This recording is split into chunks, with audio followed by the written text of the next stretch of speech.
राधे राधे। जिंदगी का सफर चैनल में आपका स्वागत है। सुबह के 8 बज रहे थे। श्वेता 2 कप चाय लेकर सोफे पर बैठते हुए सास के हाथ में चाय देकर कहती है, माँ जी, तुम अपने बेटे को सुखी देखना चाहती हो ना? हाँ बहू, ऐसा क्यों कहती है? कौन ऐसी माँ होगी जो अपने बेटे को दुखी करेगी? तो माँ जी, दूसरों के घर में काम करने चली जाओ। मैंने तुम्हारे लिए काम ढूंढ दिया है। तुम्हारे बेटे का फोन आया था। तुम्हारे बेटे का विदेश में बिजनेस ठीक तरीके से नहीं चल रहा है। मैं ही काम देखने चली जाती, लेकिन मेरा तो अभी छोटा बच्चा है। मैं उसे छोड़कर बाहर कैसे जा सकती हूँ? बहू, मैं इस उम्र में दूसरों के घर में काम करने जाऊं? बहू, मेरी कमर और मेरा शरीर बिल्कुल नहीं चलता। माँ जी, तुम पहले भी तो अपने बेटे को पालने के लिए दूसरों के घर में काम किया करती थी, और जब आज वही बेटा मुश्किल में है तो तुम आराम से बैठकर खाना चाहती हो। बहू, ऐसा मत कहो। मैं आराम से बैठकर नहीं खाना चाहती, लेकिन अपने बुढ़ापे और अपनी बीमारियों से मजबूर हूँ। मैं कुछ नहीं जानती माँ जी।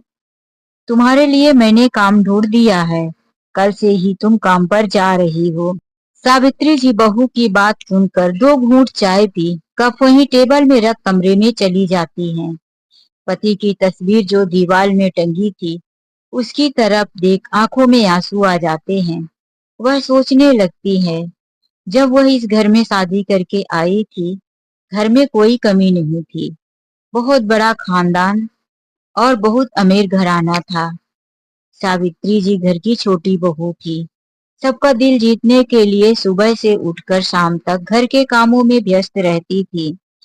वह हमेशा दूसरों की खुशी में ही अपनी खुशी देखती। उनकी जेठानी हमेशा सावित्री जी के कामों में कमियां तो निकालती रहती थी, लेकिन सास अच्छी थी। सावित्री जी को हमेशा हमदर्दी से बातें किया करती थी और जेठानी को 2-4 बातें सुना भी दिया करती थी। यह तो हर घर की बात होती है। बस जीवन ऐसे ही चलता रहा। शादी के 3 साल बाद सावित्री जी ने एक बेटे को जन्म दिया, जिसका नाम उन्होंने दीपक रखा। उनका ट्रांसपोर्ट का बिजनेस था। उनके घर में 3 ट्रक हुआ करते थे। वैसे तो तीनों ट्रक में एक एक ड्राइवर थे, लेकिन सावित्री जी के पति भी ट्रक की देखरेख करते थे, और उस दिन वह खुद ड्राइवर के साथ माल लेकर निकल जाते हैं। साथ में ड्राइवर भी था, लेकिन उस दिन ड्राइविंग सावित्री जी के पति ही कर रहे थे। देर रात तक ड्राइविंग करने की वजह से उनके ट्रक का एक्सीडेंट हो जाता है। ड्राइवर समेत सावित्री जी के पति की मौत हो जाती है। इतनी कम उम्र में विधवा होने के बाद सावित्री जी का तो मानो संसार ही उजड़ गया हो। अभी तो दीपक मात्र 4 साल का हुआ था कि सावित्री जी का संसार उजड़ गया। पति की मौत के बाद सावित्री जी के जेठ और जेठानी ने सोचा, यदि ये इस घर में रहकर दीपक को पाल पोस कर बड़ा करेगी, तो आधे प्रॉपर्टी का हिस्सेदार बनेगा इसका लड़का। इसीलिए उन्होंने उसे घर से निकाल दिया और सावित्री जी की सास इस दुनिया को छोड़कर चली गई। अपने 4 साल के बेटे को लेकर सावित्री जी मायके पहुंच गई। मायके में भी माँ बूढ़ी थी। भैया भाभी घर संभालते थे। भाभी भी बड़ी खतरनाक थी। वह भी कुछ ही दिनों में अपनी ननद को बुरे बुरे लक्षण लगाने लगी। ऐसी थी, तभी तो अपने पति को खा गई, अब आई है हमारा घर भी उजाड़ने। सावित्री जी का वहां भी ठिकाना नहीं लगा। अब वह अपने बेटे को लेकर एक दिन घर से निकल पड़ती है। रात को वह एक माता जी के मंदिर पर जाती है। मंदिर परिसर बहुत बड़ा था। मंदिर के पुजारी वह उसे रात को रुकने देते हैं।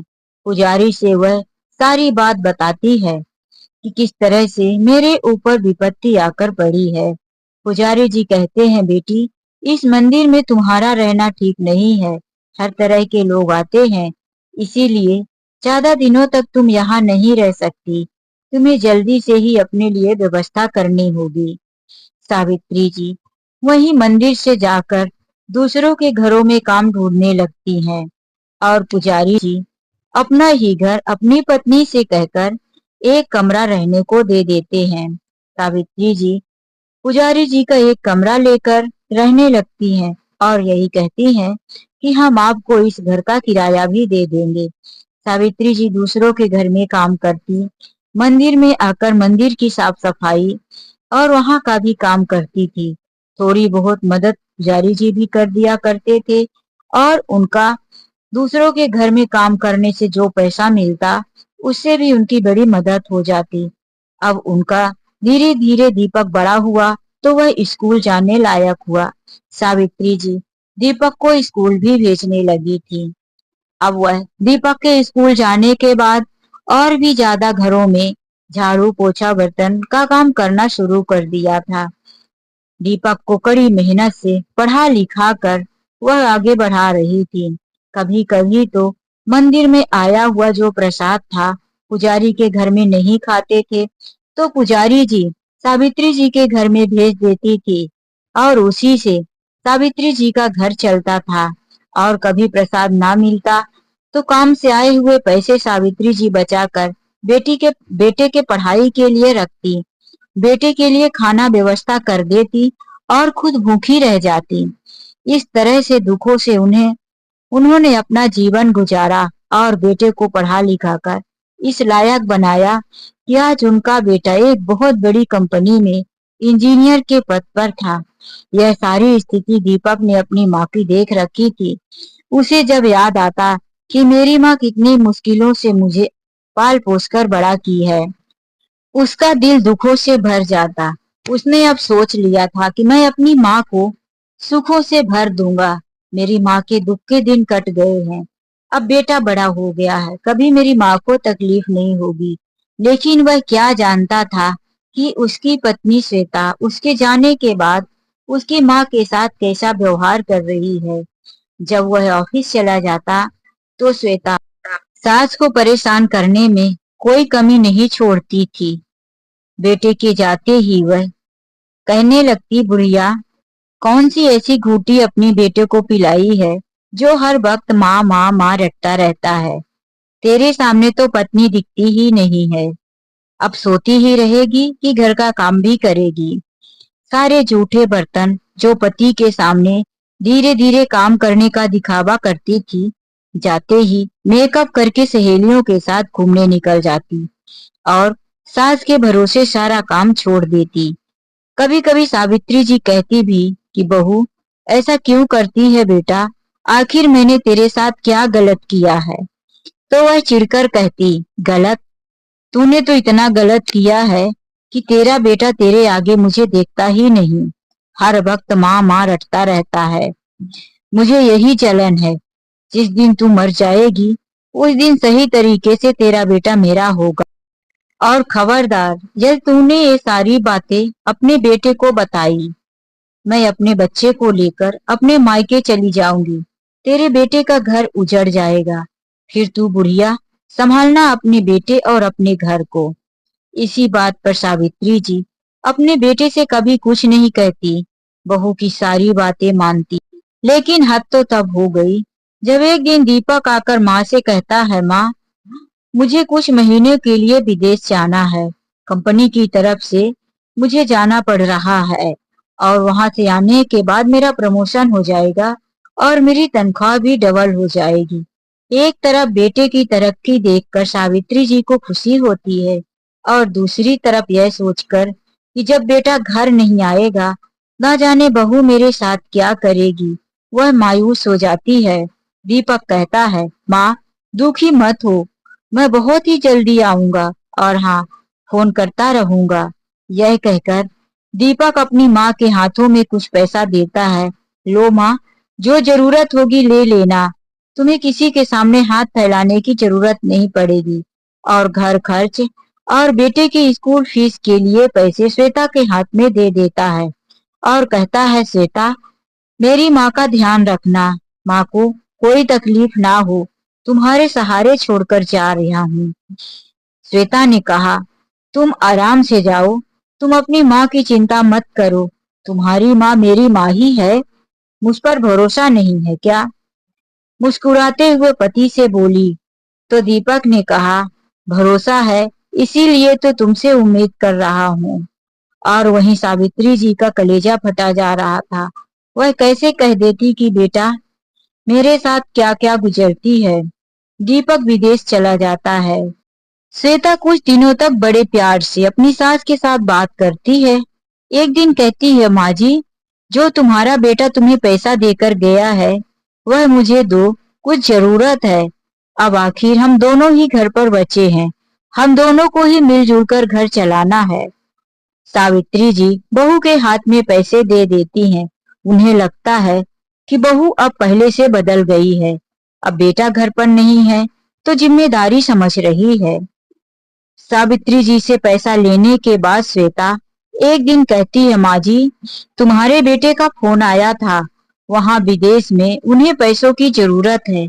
हमारे पास जितना भी पैसा था हम सब पैसे तुम्हारे बेटे को भेज दिए हैं, अपना और तुम्हारा भी। अब मेरे पास तो घर चलाने के लिए भी पैसे नहीं है और तुम्हारे बेटे को भी कुछ पैसे भेजना है। माँ जी, मैंने काम के लिए बात कर लिया है। मेरी एक सहेली है, आप उसके घर चले जाओ। उसके यहाँ काम करना है और वह आसपास के सोसाइटी में भी आपको झाड़ू पोछा करने का काम बता देगी। सावित्री जी बहू की बात सुनकर अचंभे में आ जाती है। कैसी बात कर रही है बहू? मेरी उम्र को तो देख। इस उम्र में मैं दूसरों के घर में काम करने जाऊं? अब मेरी इतनी हिम्मत नहीं है। माँ जी, जब तुम्हारा बेटा घर में नहीं है तो तुम्हारी जिम्मेदारी बनती है अपने बहू और पोते का ख्याल रखना। अगर नहीं रख सकती हो तो मैं ये सब छोड़कर अपने मायके चली जाती हूँ। सावित्री जी ने सोचा कि यह अपने मायके ना जाए, घर छोड़कर ना जाए, इसीलिए मजबूर होकर अपनी बहू और बेटे के खातिर वह उसके बताए हुए जगह पर काम करने चली जाती हैं। पूरा दिन 2-3 घरों में वह झाड़ू पोछा बर्तन करती और शाम को थकी हारी घर आती। और यह श्वेता काम के पैसे खुद ही अपने हाथों से ले लिया करती थी, कभी 1 रुपए सास के हाथ में नहीं रखती। यही करते करते आज सावित्री जी को 6 महीने गुजर चुके थे। एक दिन उनका बेटा विदेश से वापिस आता है और अपनी माँ को एक नई साड़ी लाकर देता है। लो माँ, मैं तुम्हारे लिए विदेश से साड़ी लाया हूँ। तुम्हें हमेशा हाथ से वर्क की हुई साड़ी पहनने का शौक था ना, आज यह शौक तुम्हारा मैं पूरा करूंगा। बेटे के हाथ से साड़ी लेते हुए सावित्री जी ने कहा, बेटा, यह साड़ी तो बहुत महंगी लग रही है। तुम्हें पैसों की कमी थी और तुम यह इतनी महंगी साड़ी लेकर आए हो। दीपक ने कहा, माँ, कितनी महंगी? सिर्फ 11,000 की साड़ी है। बेटा, 11,000 रुपए मेरे लिए क्यों खर्च कर दिया? तुम इतनी मुश्किल में हो फिर भी मुझे साड़ी लेकर आए। दीपक ने मुस्कुराते हुए कहा, माँ, किसने कहा कि मैं मुश्किल में हूँ? मैं तो वहां गया तो मुझे वहां बहुत फायदा हुआ और अब मेरी तनख्वाह भी डबल हो गई है। मैंने ये सारी बात श्वेता को बताई थी। श्वेता ने तुमसे नहीं बताया क्या? अब मुझे किसी चीज की कमी नहीं है। अब मैं तुम्हारी सारी इच्छाएं पूरी कर सकता हूँ। इतने में श्वेता भी आ जाती है और दांत दबाते हुए कहती है, माँ जी, भूल गई क्या? मैंने तुम्हें बताया था ना कि दीपक को वहां अच्छी सैलरी मिल रही है, बहुत फायदा हो रहा है और उसकी तनख्वाह भी डबल हो गई है। वो क्या है ना कि माँ जी की अब उम्र हो गई है। बताओ, कुछ तो समझ कुछ आता है। इन्होंने सोच लिया कि तुम्हें कुछ परेशानी है, जबकि मैंने कुछ अलग ही बताया था। यह कहते हुए वह मुस्कुराने लगी। सावित्री जी बहू की सारी चाल समझ गई थी कि यह मुझसे झूठ बोलकर दूसरों के घर में काम करवाती रही और मुझे परेशान करती रही, 1-1 रुपए के लिए मुझे तरसा डाला। दूसरे दिन सुबह जब दीपक ऑफिस निकल जाता है तो फिर से श्वेता कहती है, माँ जी, आज देर तक सोती रहोगी क्या? आज काम पर नहीं जाना? सावित्री जी कहती है, बहू, अब तो बेटा भी आ गया है और वह अब तरक्की भी कर लिया है। अब मुझे दूसरों के घर काम करने की क्या जरूरत है? माँ जी, महीना अधूरा है। यदि तुम काम पर नहीं गई तो महीने का पैसा नहीं मिलेगा। ठीक है ना बहू, जाने दो। नहीं मिलेगा तो तुम्हें किस बात की कमी है? अब तो मेरे बेटे की डबल तनख्वाह भी आएगी। मुझे अब परेशान मत करो। क्या? यदि तुम काम पर नहीं गई तो मैं यह घर छोड़कर चली जाऊंगी, फिर रहना अपने बेटे के साथ। और तुम माँ बेटे मुझे परेशान करते हो, ऐसा मैं तुम दोनों के खिलाफ केस दर्ज करवा दूंगी। सावित्री जी फिर मजबूर हो गई और काम पर चली गई। सावित्री जी की हिम्मत नहीं थी। जब वह काम करके लौट रही थी, रास्ते में उन्हें चक्कर आ जाता है और एक साइड में बेहोश हो गिर जाती हैं। वहां आसपास के लोग उन्हें एक नजदीकी हॉस्पिटल में ले जाकर एडमिट करवा देते हैं। सरकारी अस्पताल था। दवाइयां होने के बाद जब उन्हें होश आता है तो डॉक्टर उनसे पूछते हैं कि तुम कहाँ की रहने वाली हो, तुम्हारा कोई सगे संबंधी है तो उसको बुलाओ, पता दो, नंबर दो। सावित्री जी कहती हैं कि मैं विधवा और अनाथ हूँ, मेरा कोई नहीं है, मुझे यहाँ से आप लोग छोड़ दीजिए। मैं ऐसे ही दूसरों के घर में काम करके भीख मांगकर गुजारा करती हूँ। हॉस्पिटल से सावित्री जी को डिस्चार्ज कर दिया जाता है। सावित्री जी ने सोचा कि यदि मैं घर जाती हूँ तो मेरी बहू फिर से मुझे दूसरों के घर में जबरदस्ती काम करने भेजेगी, इसीलिए मैं घर ही नहीं जाऊंगी। सावित्री जी हॉस्पिटल परिसर में ही गेट के बाहर बैठ जाती हैं। हॉस्पिटल में आने जाने वाले कुछ बचा हुआ खाना या थोड़े बहुत पैसे दे देते तो सावित्री जी उसी से गुजारा करती। दीपक जब शाम को घर लौटा, माँ को नहीं पाया। पत्नी से पूछने लगा, श्वेता, माँ कहाँ है? श्वेता ने बताया, माँ घर पे ही थी, लेकिन दोपहर को कहीं गई, तब से वापस नहीं आई, किसी सहेली के घर गई होगी। दीपक ने कहा, मेरी माँ की ऐसी कोई सहेली नहीं है जिसके घर पर जाकर वह रुके। मेरी माँ कभी किसी के घर नहीं रुकती थी। मैं अपनी माँ को अच्छी तरह से जानता हूँ। तुम्ही ने मेरे माँ के साथ कुछ झगड़ा किया होगा। अच्छा, मैं अपनी माँ के लिए 11,000 की साड़ी लाया हूँ, इसीलिए तुम माँ से झगड़ा की होगी। सच बताओ, मेरी माँ कहाँ है? श्वेता ने कोई जवाब नहीं दिया। वह एक ही बात पर टिकी रही, मुझे नहीं पता तुम्हारी माँ कहाँ है, मुझे कुछ बताकर नहीं गई है। और इधर श्वेता अपने कमरे में अपनी सहेली से बार बार कहती कि मैंने अपनी सास को तुम्हारे घर काम पर भेजा था, बताओ मेरी सास कहाँ है? श्वेता की सहेली कहती कि वह मेरे घर से काम करके चली गई थी, रास्ते में क्या हुआ यह मैं नहीं जानती। श्वेता अपने पति से कुछ नहीं बताई। और दीपक एक दिन श्वेता से बोला कि अब मैं फिर से विदेश जा रहा हूँ। इस बार दीपक ने जाते समय ना तो पत्नी से ज्यादा बात किया और ना ही कुछ पैसा दिया। जाने के कुछ घंटों बाद जब श्वेता ने दीपक को फोन लगाया तो दीपक का फोन बंद आ रहा था। दरअसल दीपक विदेश गया ही नहीं था, वह तो पत्नी से बिना बताए अपने ही शहर में रह गया था अपनी माँ को ढूंढने के लिए। वह अपनी माँ के सभी सहेलियों के पास पता लगाया, लेकिन किसी भी सहेली को कुछ पता नहीं था। फिर एक दो वृद्धा आश्रम में ढूंढा, वहां भी उसे पता नहीं चला। एक दिन वह माँ की सहेली के घर पर ही था कि अचानक से सावित्री जी की सहेली की तबीयत खराब हो जाती है। दीपक उनके घर में था तो उसी भी हॉस्पिटल जाना उचित बनता था, इसीलिए वह हॉस्पिटल चला गया। जब हॉस्पिटल जा रहा था तो शाम को देखा कि हॉस्पिटल के बाहर बहुत से गरीब लोग कटोरा ले लेकर भीख मांग रहे थे। एक पल के लिए दीपक का दिल तड़प उठा, ना जाने मेरी माँ कहाँ बैठी होगी, किस हाल में होगी, अब तक जिंदा भी होगी कि नहीं। फिर उसकी आत्मा ने कहा, नहीं, मेरी माँ को कुछ नहीं हो सकता। वह आंटी को हॉस्पिटल में एडमिट करवाया और उनके बेटे को वहां रोककर बोला कि तुम अपनी माँ का ध्यान रखो, मेडिकल से दवाइयां लेकर मैं आता हूँ। जैसे ही वह मेडिकल में दवा लेने आया तो उसने देखा कि बाहर एक औरत किसी से भीख मांग रही थी। उसे ऐसा लगा कि यह कद काठी, यह मेरी माँ जैसी। वह उनके पास चला गया और जब सामने पहुंचा तो उसके पैरों तले जमीन सरक गई। दवा लेते हुए कुछ लोगों से पीछे दरअसल सावित्री जी ही भीख मांग रही थी। दीपक जब अपनी माँ को देखा तो रो पड़ा, माँ तुम यहाँ हॉस्पिटल के बाहर भीख मांग रही हो माँ? ऐसा क्या हो गया माँ, तुम घर से क्यों चली आई? सावित्री जी आंखों में आंसू लेकर कहने लगी, तो क्या करती बेटा, तेरे घर में रहकर दूसरों के घर में बर्तन धोती। यह आधी अधूरी बात दीपक के समझ में कुछ नहीं आया।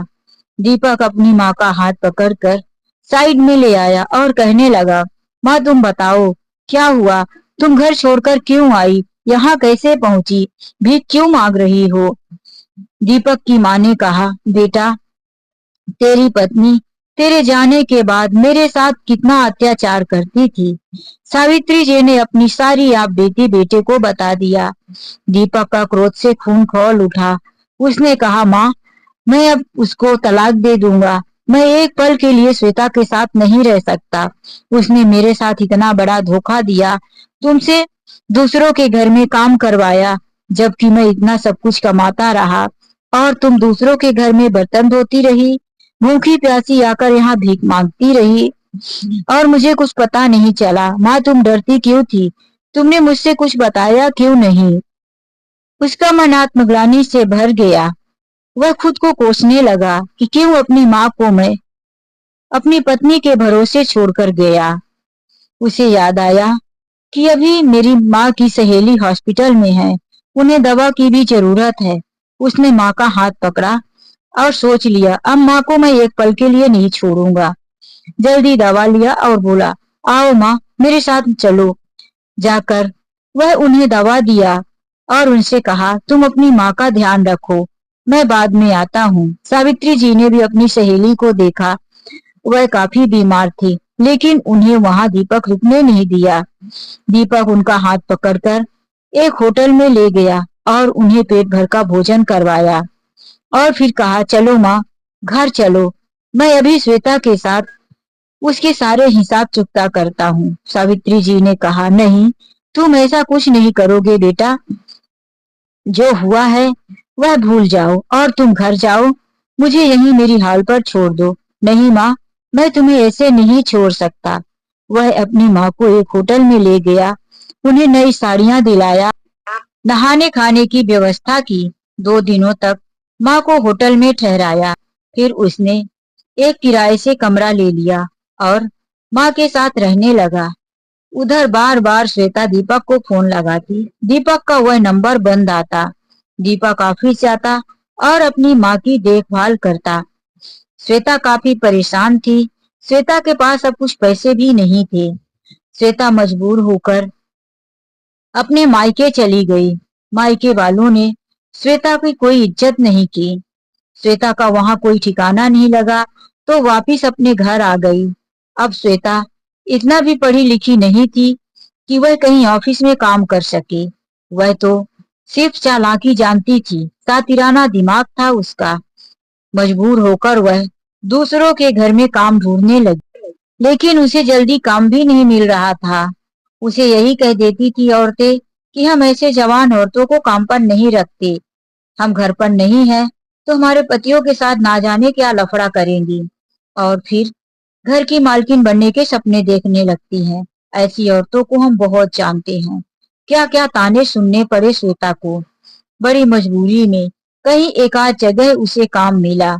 अब श्वेता काम करके अपना गुजारा किसी तरह कर रही थी। एक दिन एक मंदिर में भंडारा था, वहां पर प्रसाद, कंबल और कुछ साड़ियां वितरण हो रही थी। श्वेता भी लाइन में खड़ी थी। जब श्वेता का नंबर आया तो साड़ियां और कंबल कोई और नहीं उसकी सास बांट रही थी।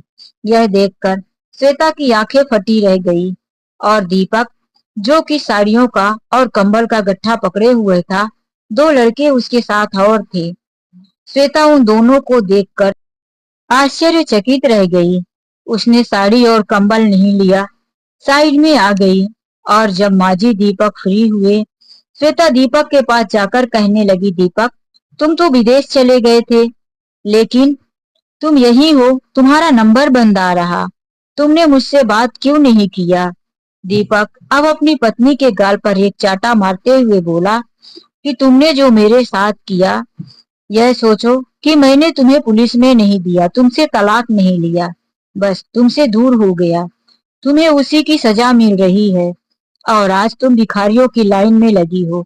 तुमने मेरी माँ के साथ क्या क्या किया। मेरी माँ को दूसरों के घर में जूठे बर्तन धोने पर मजबूर किया और रोड पर भीख मांगने के लिए मजबूर किया। इतने पर भी मेरी माँ ने तुम्हें घर से निकालने को नहीं कहा, मुझे तलाक लेने को नहीं कहा। इसीलिए मैं तुमसे दूर होकर अपनी माँ के साथ रहने लगा। श्वेता आज बहुत शर्मिंदा थी। वह बार बार माफी मांगे जा रही थी, लेकिन दीपक अपनी पत्नी को माफ करने के लिए तैयार नहीं था। सावित्री जी ने सोचा, एक पोता है, बेटे का घर उजड़ जाएगा। जिस घर को उजड़ने से बचाने के लिए मैं इतने तकलीफें सहती रही, आज वही घर कैसे उजड़ने दे सकती हूँ। सावित्री जी ने अपनी कसम दे दी। देखो दीपक बेटा, मैं नहीं चाहती कि तुम्हारी गृहस्थी उजड़ जाए। बहू ने जो किया उसकी सजा उसे मिल गई है। अब तुम घर में आना जाना करो। देखो, तुम मेरे पास मत रहो, मुझे किसी वृद्धा आश्रम में छोड़ दो। दीपक ने कहा, नहीं, मैं अपनी माँ को वृद्धा आश्रम में नहीं छोड़ूंगा और ना ही इसके साथ रहूंगा।